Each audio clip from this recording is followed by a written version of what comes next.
There was, though, you see, there was a division in the history of Zen. There was a critical point in the 17th century when there were two very great masters, Hakuin and Bankei. Now, the 17th century is tremendously important in Japanese history because that was a time of what you might call the democratization of culture. Basho invented haiku poetry so that everyone could be a poet. Not necessarily for publication, but for one's own fun. People didn't write poems for publication necessarily. They wrote poems for parties. And he invented the 17-syllable haiku as a result of his Zen feeling for nature, so that he could put this within the reach of everybody. What had happened to poetry before that time was that it had become so obscure and so effete and so sophisticated that only great literati could do it at all. This happened to Chinese poetry. There were so many references to other poems. It was like reading T.S. Eliot. You know, in the four quartets.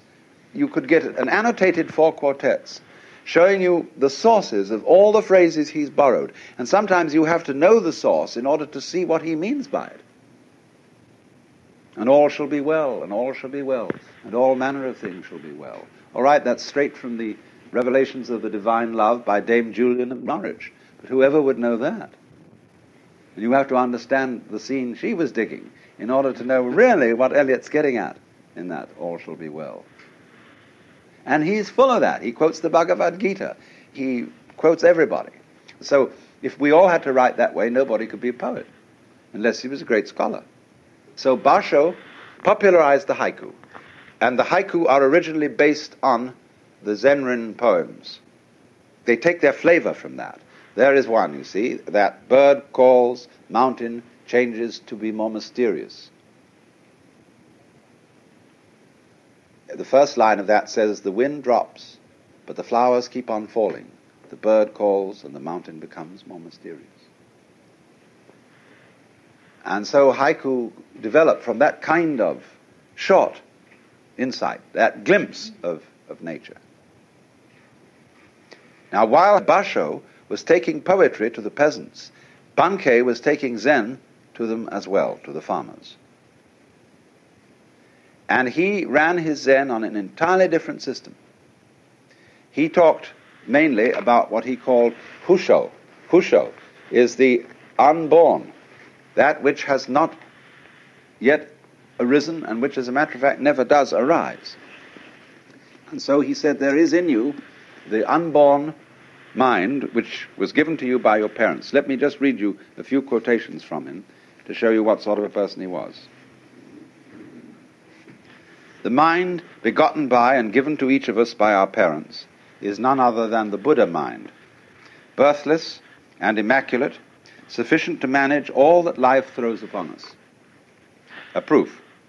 Suppose at this very instant, while you face me listening, a crow caws and a sparrow twitters somewhere behind you. Without any intention on your part to distinguish between these sounds, you hear each distinctly. In doing so, you are hearing with the birthless mind, which is yours for all eternity. Well, we are to be in this mind from now on, and our sect will be known as the Buddha Mind Sect. To consider my example of a moment ago once again, if any of you feel you heard the crow and the sparrow intentionally, you are deluding yourselves. For you are listening to me, not to what goes on behind you. In spite of this, there are moments when you hear such sounds distinctly, when you hear with the Buddha mind of non-birth. Nobody here can deny this. All of you are living Buddhas because the birthless mind which each possesses is the beginning and the basis of all. Now, if the Buddha mind is birthless, it is necessarily immortal, for how can what has never been born perish? You've all encountered the phrase, birthless and imperishable in the sutras, not born, not dying, But hitherto you've not had the slightest proof of its truth.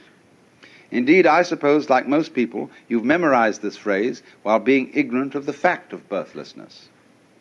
When I was 25, I realized that non-birth is all sufficient to life, and since then, for 40 years, I've been proving it to people just like you.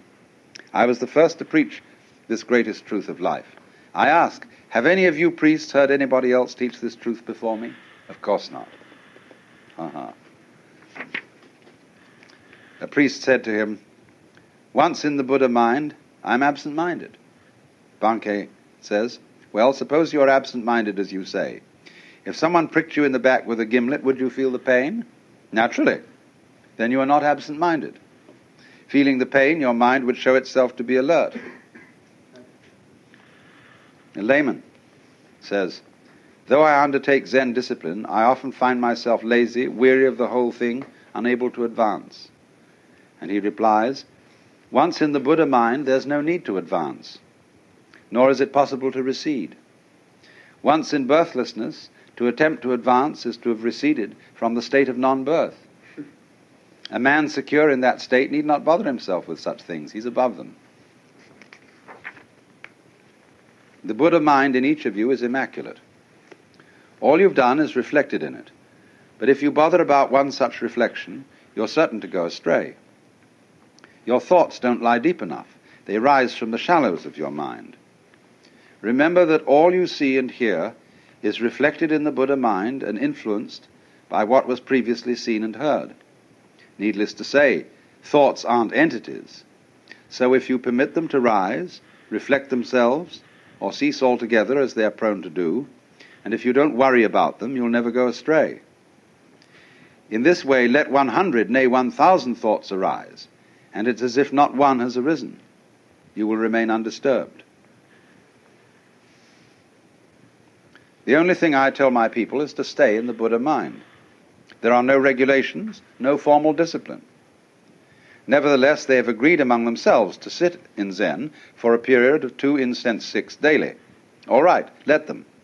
But they should well understand that the birthless Buddha mind has absolutely nothing to do with sitting with an incense stick burning in front of you. If one keeps in the Buddha mind without straying, there's no further satori to seek. Whether awake or asleep, one is a living Buddha. Zazen means only one thing, sitting tranquilly in the Buddha mind. But really, you know, one's everyday life in its entirety should be thought of as a kind of sitting in Zen.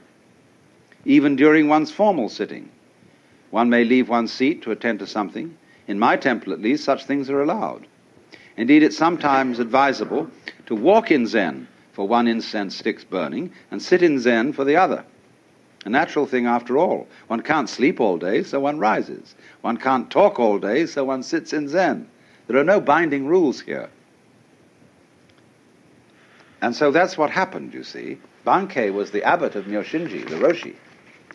And he stopped the monks using the kaiseki stick to hit them when they weren't meditating or sleeping in meditation, because he said, even a sleeping man is still a Buddha, and you shouldn't be disrespectful. And he attempted a Zen of no methods.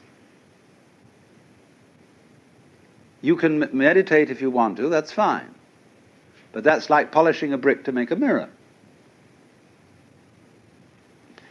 And he used to say, too, that trying to purify your mind is like trying to wash off blood with blood. But Bankei Zen was elusive. Hakuin had 80 successors. Bankei had none. And some people think that that was the most admirable thing about him.